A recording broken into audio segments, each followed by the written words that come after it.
बिस्मिल्लाहिर्रहमानिर्रहीम। अस्सलाम वालेकुम। इस्लामी जमहूरिया पाकिस्तान के दारुल हुकूमत इस्लामाबाद से आपकी खिदमत में हाजिर।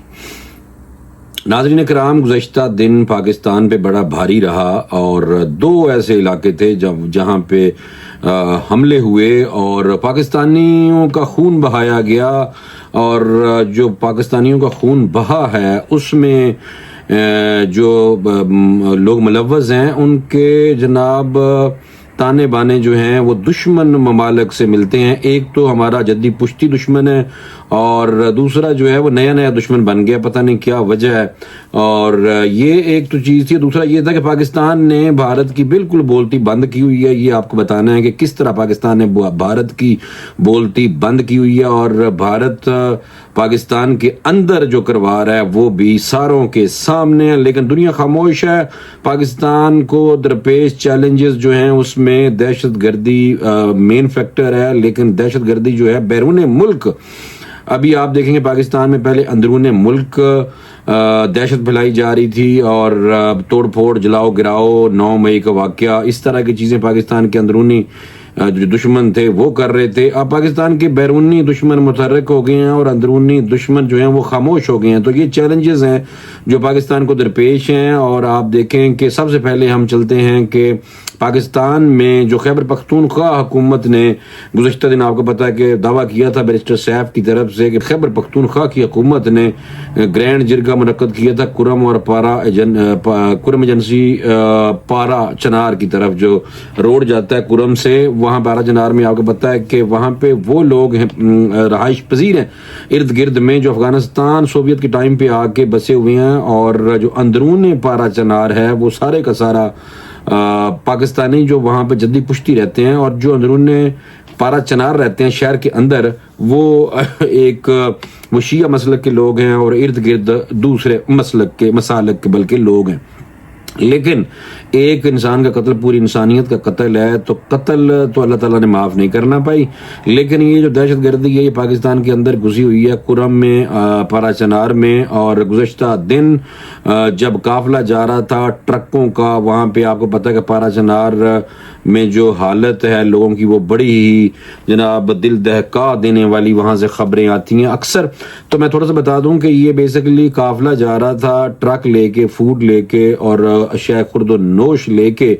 तो वहाँ पे जनाब जो कमिश्नर हैं कुरम जावेदुल्ला महसूद, जो महसूद ट्राइब हैं, आपको पता है कि वजीर और महसूद जो हैं वो वजीरिस्तान से बिलोंग करते हैं। तो ये जो डिप्टी कमिश्नर साहब थे उन पे हमला हुआ, 3 गोलियां उनको लगी जिससे वो बाल तो गए हैं बच, लेकिन जिन लोगों ने हमला किया है उनके खिलाफ सख्त कार्रवाई की जाएगी। खैबर पख्तूनख्वा की हुकूमत की तरफ से ये ऐलान कर दिया गया है कि इनको नहीं छोड़ा जाएगा। दूसरी तरफ आ जाए बलोचिस्तान में BLA और BRA बड़ी मुतहर्रिक है और इनको जो सपोर्ट मिल रही है वो दूसरा दुश्मन जो हमारा जद्दी पुश्ती दुश्मन है भारत की तरफ से उनको सपोर्ट मिलती है। और ये बात रोज़े रोशन की तरह आया है, हर एक को पता है।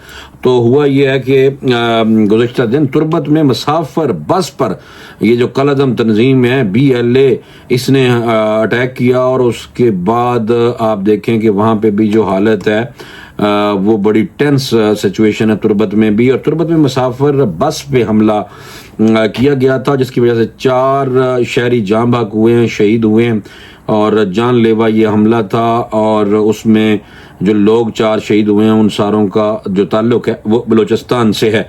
वरना आपको पता है कि आए दिन जो बलोचिस्तान में हलाकतें होती थी वो लोगों के शनाख्ती कार्ड देख के और पंजाब के जो शनाख्ती कार्ड हैं उनको देख के लोगों को बसों से उतार के शहीद किया जाता है। और ये BLA और BRA फुल टाइम इनको सपोर्ट मिल रही है भारत की तरफ से। और भारत क्यों परेशान है, पाकिस्तान ने भारत की कैसे बोलती बंद की है, ये मैं आपको बताना चाहूँगा। उसकी वजह यह है कि जब से रजीम चेंज हुई है बांग्लादेश में तब से भारत कमज़ोर हुआ है, यानी कि भारत की जो तलता था ना बांग्लादेश में। और आपको पता है कि हसीना वाजिद जो थी मुजीबुर रहमान की, शेख मुजीबुर रहमान की बेटी, प्रो इंडियन थी और इंडिया में छुपी हुई है। गो के बांग्लादेश की तरफ से उनको मांगा भी गया कि हमें हसीना वाजिद को वापस किया जाए, लेकिन इंडिया नहीं दे रहा। दूसरी तरफ पाकिस्तान और बांग्लादेश की आपस में मोहब्बतें बढ़ रही हैं जनाब, और बढ़ इसलिए रही हैं कि पाकिस्तानी फोर्स, पाकिस्तानी फौज वहाँ जाएगी, ट्रेनिंग भी देगी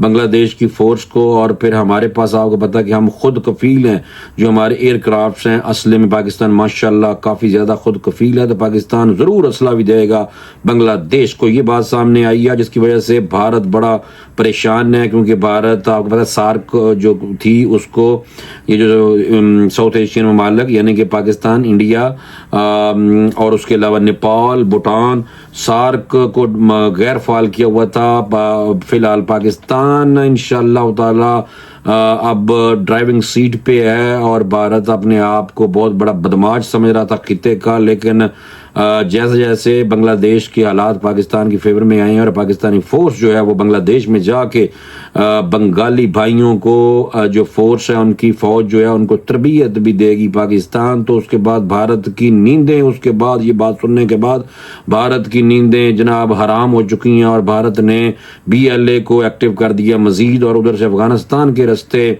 जो पारा चनार में खुर्द बुर्द हो रही है, पारा चनार में जो खून कत्ल गारत हो रही है, उसमें उधर से अफगानिस्तान से लोग आते हैं, और इधर से जनाब इंडिया सपोर्ट कर रहा है, भारत सपोर्ट कर रहा है BLA और BRA के जो वडेरे हैं जनाब, जो पहाड़ों पे जाके जाली किस्म के छुपे हुए हैं, और ये दहशतगर्द हैं, और दहशतगर्दों का कोई मजहब नहीं होता। इस्लाम तो पीसफुल मजहब है, और हमेशा इस्लाम जो है उसने दरस दिया मोहब्बत प्यार का। तो ये जो BLA और BRA है ये जानबूझ के लोगों को आला कार बनी हुई है, ये भारत की दुश्मन मुल्क की, और उन्होंने देखें कि बसों पे भी हमले करते हैं आए दिन। तो गुज़िश्ता दिन तुरबत में मुसाफिर बस पे हमला हुआ है, तो सिक्योरिटी राय के मुताबिक दहशतगर्द हमले में नूर खान, दुशंबे, अब्दुल वहाब वल्द अजीम, एजाज वल्द जर मोहम्मद और लियाकत अली खान जो शहीद हुए हैं। ज़राए के मुताबिक हमले साबित होता है कि कलदम तंजीम मजमूम मकासद के लिए शहरियों को निशाना बनाती है, जो अवाम दुश्मनी में बैरून कुव्वतों के एजेंडे पर अमल पैरा हैं। और कलदम BLA ने एक साल में 100 से ज़्यादा मासूम बलोच शहरियों को शहीद किया, उनकी जान ली है। तो ये भारत जो है जब से बांग्लादेश में रजीम चेंज हुई है तब से भारत ने बलोचिस्तान में BLA और BRA को बहुत ज़्यादा एक्टिव किया हुआ है। और मैं आपको बताऊं कि उसकी वजह यह है कि भारत अब आने वाले दिनों में आप देखिएगा कि पाकिस्तान और बांग्लादेश की जब मोहब्बत बढ़ेगी इंशाल्लाह मजीद बढ़ेगी, तो फिर आप देखिएगा कि भारत का जो काला चेहरा ना, मकरू चेहरा, वो बिल्कुल पहले भी दुनिया को पता है, लेकिन दुनिया ने आंखें बंद की हुई हैं, क्योंकि पाकिस्तान अटामिक पावर है, उम्मत मुसलमान का वाहिद मुल्क है जो एटमी पावर है, जिसकी वजह से आप देखें कि जो बैरून मुल्क दुश्मन है अमेरिका हो, उसने पाबंदियां लगाई पाकिस्तान पे पाबंदियां, उनके मिसाइल टेक्नोलॉजी के हवाले से जो कंपनी है मिसाइल टेक्नोलॉजी जो हम बनाते हैं उन पे पाबंदियां लगाई गई हैं अमेरिका की तरफ से। और दूसरा आपको बताऊं कि भारत भी बना रहा है, भारत पे कोई पाबंदी नहीं लगती, भारत को सपोर्ट की जा रही है अमेरिका की तरफ से, और भारत को चीन के मुकाबले में अमेरिका खड़ा करना चाह रहा है। लेकिन बांग्लादेश बहुत अहम है, बांग्लादेश में जब से रजीम चेंज हुई है, पाकिस्तान और बांग्लादेश की मोहब्बत आपस में बढ़ी है, तो भारत की नींदें हराम हो गई हैं भाई।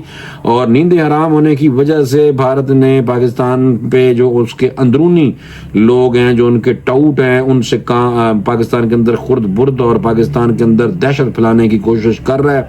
लेकिन पाकिस्तान अमन की बात कर रहा है, और पाकिस्तान और बांग्लादेश आपस में मिलके एक दिन आप देखेंगे कि पाकिस्तान तो आपको पता है कि जो हथियार हैं जो बांग्लादेश की फौज को चाहिए भी, और इंशाल्लाह वो पाकिस्तान उनको प्रोवाइड करेगा। पाकिस्तानी फोर्स बहुत जल्द ट्रेनिंग भी देगी बांग्लादेश में जाके, और हमारे डिप्टी वजीर आजम इसहाक डार का दौरा भी है बांग्लादेश का आने वाले दिनों में। तो भारत की नींदें हराम है, भारत को पता चल गया है कि अब सार्क को एक्टिव किया जाएगा, और सार्क को एक्टिव किया गया तो पाकिस्तान जो है वो जनाब लीड करेगा। और पहले तो भारत डराता रहता था नेपाल और भूटान जैसे मुल्कों को, और बांग्लादेश में तो वैसे ही सीना वाजिद बैठी हुई थी उनकी टाउट। जब ये सारा कुछ चेंज हुआ है तो भारत अब पाकिस्तान के हवाले से परेशान हो गया है, क्योंकि पाकिस्तान और बांग्लादेश ने आपस में ट्रेड भी शुरू कर दी है, और भारतीय जो एरिया है उसके ऊपर से पाकिस्तान और बांग्लादेश की फ्लाइट्स जो हैं, जहाज भाई आन जान शुरू हो गए हैं, और जो जहाज हैं उन पे कार्गो के जहाज जाएंगे। पाकिस्तान और बांग्लादेश के दरमियान तजारत का आगाज हुआ चाहता है। कितनी खुशखबरी है भाईजान। और बंगाली हमारे भाई हैं, हमारे मुसलमान भाई भी हैं, हमारे बिछड़े हुए भाई हैं, और इंशाल्लाह ये पाकिस्तान और बांग्लादेश आने वाले दिनों में मजीद करीब आ जाएंगे। सार्क को फाल कर दिया जाएगा और पाकिस्तान इंशाल्लाह ये डोमिनेट करेगा और भारत की नींदें हराम हो जाएंगी। बेशक भारत हमें हर टाइम ताना देता है कि साड़ा तोड़ना कोई मुकाबला नहीं, लेकिन भारत को पता होना चाहिए कि भाई जब ये 4-5 मुल्क इकट्ठे एक का करेंगे तो लागत इन्हें पता जाएगा। लेकिन दूसरा मैं आपको एक और बात बताऊं कि भारत की जो टेक्नोलॉजी है, फौजी हथियार जो हैं, खास तौर पे जो टैंक हैं वो 60% रशियन मेड हैं, और यूक्रेन में रशिया के टैंक जब तबाह हो रहे हैं तो वैसे वैसे भारत की नींदें भी हराम हो रही हैं, क्योंकि 40% जो भारत का दफाई साजो सामान है वो अमेरिकन मेड है, अमेरिका दे रहा है, और 60% ऑलरेडी जो उनके पास पुराना सामान पड़ा हुआ है वो सारे का सारा रशिया से आया हुआ है। और रशिया को आपको पता है यूक्रेन से बहुत खतरनाक हद तक रेजिस्टेंस मिल रही है, और उनके जो टैंक है ना, भारत के ज्यादातर टैंक जो हैं वो रशियन मेड हैं। तो ये कहने का मकसद मेरा ये है कि पाकिस्तान अल्हम्दुलिल्लाह अपने जो हमारे दफाई हथियार हैं वो हम अपने असला जो है वो हम खुद कफील हैं उसमें।